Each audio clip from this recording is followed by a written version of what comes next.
Let's begin now. Who do you think in the above image is more vulnerable to an accident? Of course, the one without a helmet. He has left himself exposed by not taking adequate security measures.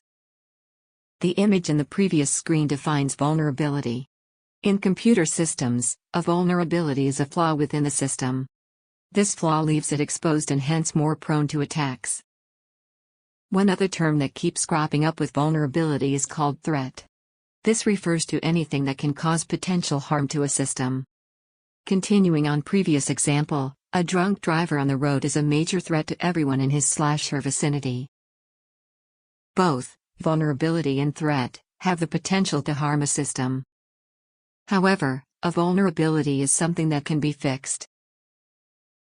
On the other hand, a threat is something that may or may not happen. A threat can be environmental as well as man-made. Environmental threats are nothing but fierce weather conditions or natural disasters.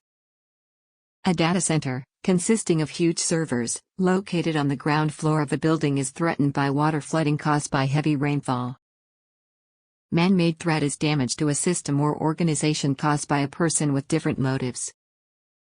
It can be either a disgruntled employee within an organization or a spy from another country. The former is known as internal threat, whereas the latter is called external threat. Internal threat is more likely to happen as employees have higher visibility to confidential information.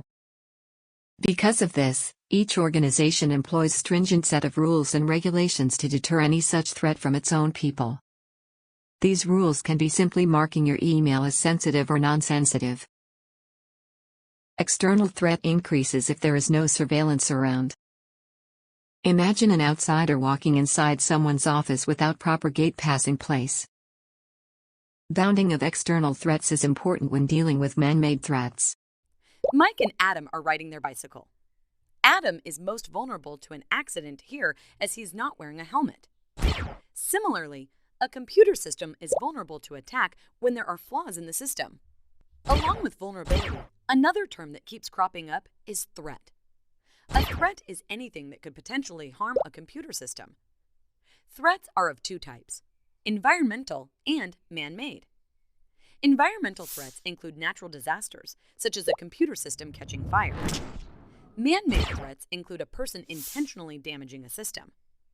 This is why, if there are any flaws, they should be fixed with appropriate measures. For instance, an employee should not leave his system unlocked, as this puts the information of the organization vulnerable.